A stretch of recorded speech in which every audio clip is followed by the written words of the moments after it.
ये महाकुंभ एकता का महाकुंभ था। आज पूरे विश्व में इस तरह के विराट आयोजन की कोई दूसरी तुलना नहीं है, ऐसा कोई दूसरा उदाहरण नहीं है। क्या पर ये बात है, कांग्रेसी सवाल भी उठाते हैं और डुबकी नहीं भी लगाते हैं और जनेऊधारी भी अपने आप को बताते हैं। अखिलेश यादव पहले हरिद्वार में भी डुबकी लगा कर आए, फिर प्रयागराज में भी डुबकी लगाते हैं, तो भी सवाल उठता है कि ये तो चुनावी हिंदू हैं। इस राजनीति में दरअसल आप फंस रहे हैं। ये कमजोर नब्ज है आपकी। कांग्रेस पार्टी ने, आपके नेता ने भय फैलाया, गलत बयानी की और फिर डुबकी लगाने भी नहीं गए। देखिए, अगर सत्ता पक्ष को आज गुमान होता तो अपना प्रतिनिधि भेजता आपके इस डिबेट में, अपना कोई कचरा नहीं भेजता। नहीं, ये शब्द वापस लेना पड़ेगा आपको। जब उन्होंने नहीं, मैं आपको नहीं बोलने दूंगा। शब्द बोला था, आपके मुंह में दही जमा था। कौन सा क्या आप शब्द बोला? कोई दही नहीं जमती है, कोई दही नहीं जमती है मेरे मुंह में। राहुल गांधी को माफी मांगो। कचरा कहना अलग चीज हो जाती है। मुझे मत समझाइए भाषा की शुद्धता, मुझे मत समझाइए अखिलेश प्रताप सिंह। आप पहले या तो शब्द वापस लीजिए, वरना मैं नहीं बोलने दूंगा। एकदम नहीं वापस लूंगा। तो बहुत बहुत शुक्रिया, बहुत बहुत शुक्रिया, थैंक यू सो मच। आप मेरी डिबेट का हिस्सा नहीं हो सकते। बदतमीजी की कोई इजाजत नहीं है, गलत बयानी मैं कतई स्वीकारूंगा नहीं। खत्म। नमस्कार दोस्तों, आपका फिर से स्वागत है विकास की बातों में। आज की डिबेट बड़ी ही मज़ेदार होने वाली है। ये डिबेट हुई संदीप चौधरी और अखिलेश प्रताप सिंह के। ये बहस इतनी आगे बढ़ गई कि संदीप चौधरी ने अखिलेश जी को रास्ता ही दिखा दिया। तो क्या कुछ हुआ इस डिबेट के अंदर, आइए चलिए देखते हैं। परेशान हो गए हम लोग 2.5 साल से। चलो भाई। 45 दिन, 66 करोड़ 30 लाख श्रद्धालु, 6 पवित्र स्नान, 3 लाख करोड़ रुपए का कारोबार भी हुआ, 16,000 स्पेशल ट्रेन, 700 चार्टर्ड प्लेन, 50,000 सुरक्षा कर्मी। दुनिया में ऐसा कहीं नहीं होता। और यह प्रधानमंत्री मोदी ने भी कहा, यह महाकुंभ एकता का महाकुंभ था। आज पूरे विश्व में इस तरह के विराट आयोजन की कोई दूसरी तुलना नहीं है, ऐसा कोई दूसरा उदाहरण नहीं है। क्या पर ये बात है, महाकुंभ कल खत्म हो गया। 45 दिन का यह आयोजन दिव्य भी था, भव्य भी था। 66 करोड़ 30 लाख बल्कि मैं कहूं लोग प्रयागराज खिंचे चले आए। राहुल गांधी, कांग्रेस के सबसे बड़े नेता, प्रियंका गांधी वाड्रा, वो कुंभ में डुबकी लगाने नहीं गए। सवाल लगातार उठा रहे थे। मल्लिकार्जुन खड़गे जो कांग्रेस के अध्यक्ष हैं, उन्होंने कहा क्या गरीबी दूर हो जाएगी डुबकी लगाने से? मुसलमानों के, सिखों के त्योहार के बारे में ऐसा कहेंगे कि क्या ये कुंभ वुंभ कुछ नहीं? ऐसा कहते हुए लालू प्रसाद यादव भी पाए गए। मृत्यु कुंभ बता दिया महाकुंभ को ममता बनर्जी ने। तो विपक्ष भी आ बैल मुझे मार करता है। ये बड़ी अच्छी बात कही आप। पर जूही सिंह, सवाल यहां पर यह है, आपके नेता सवाल उठाते हैं पर डुबकी लगाते हैं, कांग्रेसी सवाल भी उठाते हैं और डुबकी नहीं भी लगाते हैं, और जनेऊधारी भी अपने आप को बताते हैं। इतना बड़ा आयोजन, कोई जो त्रासदी हुई वो बिल्कुल नहीं होनी चाहिए थी, पर सिर्फ उसी पर दूरबीन लगाकर आप विश्लेषण करते रहे, ये कितना जायज है? ये सवाल योगी आदित्यनाथ मुख्यमंत्री भी पूछ रहे हैं। संदीप जी, अगर हम केवल कुंभ जब शुरू हो गया था तब ये सवाल उठाना शुरू करते तो जरूर ये हमारे ऊपर प्रश्न चिन्ह लगता। कुंभ शुरू होने से पहले भी लगातार राष्ट्रीय अध्यक्ष जी अखिलेश जी सवाल करते रहे, बताते रहे सरकार को कि कहाँ कमी है, कौन सी व्यवस्थाएं करनी चाहिए। कुंभ हमारे भी कार्यकाल में हुआ था और अगर सरकार भगदड़ मची थी, वो रेलवे स्टेशन पर ही मची। वो 62 लोग तो मरे थे ना 2013 में।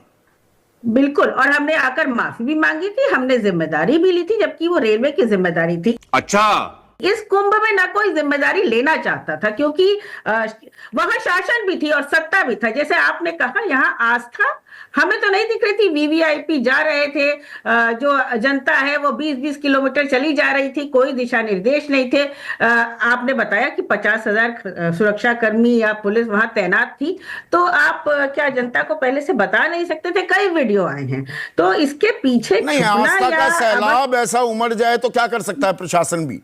बात तो सही है। आप जगह जगह जाकर सुविधा पूर्वक निमंत्रण दे रहे हैं, आप बार बार जनता को बता रहे हैं कि आइए, बिल्कुल सब सुविधाएं हैं, जबकि ग्राउंड रियलिटी ऐसी नहीं थी। जिसको जाना था वो गया और जिसको जाना है वो जाएगा ही। वो सरकार अगर इंतजाम करेगी या नहीं करेगी तब भी जाता है। लेकिन सरकार का इसमें रवैया क्या रहा ये तो और आज भी आंकड़े ना गुमशुदा लोगों के हैं ना उन लोगों के हैं जो मरे, उनको मेडिकल क्या सुविधाएं मिली, क्या उसके बाद हुआ। और जो नेशनल ग्रीन ट्रिब्यूनल की रिपोर्ट है, कभी कोई आंकड़ा आता है कभी कोई आंकड़ा आता है। तो इस तरह की बातें जो है अविश्वास ही जताती है। इसमें कहीं मां गंगा का अपमान नहीं है। नहीं, पर जो मेरा मूल सवाल था ना जूही सिंह, देखिए राहुल गांधी नहीं गए वो भी सवाल बनता है, और अखिलेश यादव पहले हरिद्वार में भी डुबकी लगा कर आए, फिर प्रयागराज में भी डुबकी लगाते हैं, तो भी सवाल उठता है कि ये तो चुनावी हिंदू हैं, तो चित भी मेरी पट भी मेरी। इस राजनीति में दरअसल आप फंस रहे हैं। ये कमजोर नब्ज है आपकी। ये हम फंस नहीं रहे हैं, हमें जो सही लगता है हम करते हैं। अगर वो डुबकी लगाना चाहते थे, कुंभ स्नान करना चाहते, तो इसमें हमें ना योगी आदित्यनाथ जी की निमंत्रण की जरूरत थी ना सरकार की निमंत्रण की जरूरत थी। बहुत सारे समाजवादी पार्टी के लोग वहां गए, बहुत सारे लोग नहीं भी गए। तो ये तो हर व्यक्ति की अपनी। नहीं, अब समाजवादी पार्टी के एक नेता भी हैं आईपी सिंह। अब आईपी सिंह कह रहे हैं कि भाई आज राहुल गांधी जी, उनकी बहन प्रियंका वाड्रा ने साबित कर दिया कि वे सनातन धर्म, परंपरा और संस्कृति के घोर विरोधी हैं। मतलब ये कंफ्यूजन आप ही की पार्टी में फैली हुई। आपके नेता राहुल गांधी को घोर सनातन विरोधी बता देते हैं। अब आईपी सिंह जी की बात वही बताएंगे, भारतीय जनता पार्टी से आए तो कभी कभी कुछ विचारधारा में कंफ्यूजन हो जाता है। लेकिन हमारे विचार क्लियर हैं कि सरकार की जिम्मेदारी थी कि आप व्यवस्था, आप प्लाटून ब्रिज आप तैयारी कर रहे थे। आप डीके शिव कुमार कह रहे हैं दिव्य था, भव्य था, क्या कमाल का आयोजन था। अब वो भी तो आप इंडिया गठबंधन के ही हिस्सा हैं। वो कंफ्यूजन वही रहती है कि मतलब बदइंतजामी थी कि दिव्य और भव्य था और कमाल का नजारा था। वो तो तारीफ करते नहीं थके। संदीप जी वो तारीफ कर सकते हैं, हमें जो दिख रहा था, क्योंकि हम जमीन पर वहां जाते हैं, वहां रहते हैं। हमारे बहुत सारे अभी बताया गया कि आरएसएस के लोग थे, बहुत सारे समाजवादी लोग भी थे जिन्होंने शिविर लगाकर निरंतर सेवा की। संदीप यादव थे, अन्य लोग भी थे। तो बदइंतजामी तो थी। अखिलेश प्रताप सिंह, कांग्रेस पार्टी ने, आपके नेता ने भय फैलाया, गलत बयानी की और फिर डुबकी लगाने भी नहीं गए। इससे बड़ा अपमान हिंदू धर्म का क्या कर सकता है कोई। ये बड़ी अच्छी बात कही आप। देखिए, अगर सत्ता पक्ष को आज गुमान होता तो अपना प्रतिनिधि भेजता आपके इस डिबेट में, अपना कोई कचरा नहीं भेजता। तो इससे अंदाजा लगा लिया कि सत्ता पक्ष को पता है कि किस तरह से वो यहाँ पे आप देखिए। नहीं अखिलेश बाबू, नहीं मैं माफी चाहूंगा सौरभ मालवीय, जो शब्द आपके लिए इस्तेमाल किया। नहीं, आप कचरा किसी भी मेरे पैनल पर आए हुए किसी भी सम्मानित गेस्ट के लिए कचरा जैसा शब्द वापस लीजिए। इसे नहीं इस्तेमाल कर। नहीं, मैं आगे बोलने नहीं दूंगा। मैं आगे बोलने नहीं दूंगा आपको। अखिलेश प्रताप सिंह, आप कचरा नहीं कह सकते मेरे किसी भी गेस्ट को। सुन, आप नहीं, ये शब्द वापस लेना पड़ेगा आपको। एकदम कहूंगा, क्योंकि जब उन्होंने नहीं, मैं आपको नहीं बोलने दूंगा। शब्द बोला तो आपके मुंह में दही जमा था। कौन सा, क्या आप शब्द बोला? कोई दही नहीं जमती है, कोई दही नहीं जमती है मेरे मुंह में। राहुल गांधी को माफी मांगो, सनातन माफी, हाँ तो माफी मांगो। कचरा कहना अलग चीज हो जाती है। मुझे मत समझाइए भाषा की शुद्धता, मुझे मत समझाइए अखिलेश प्रताप सिंह। आप कचरा नहीं कह सकते मेरे गेस्ट को।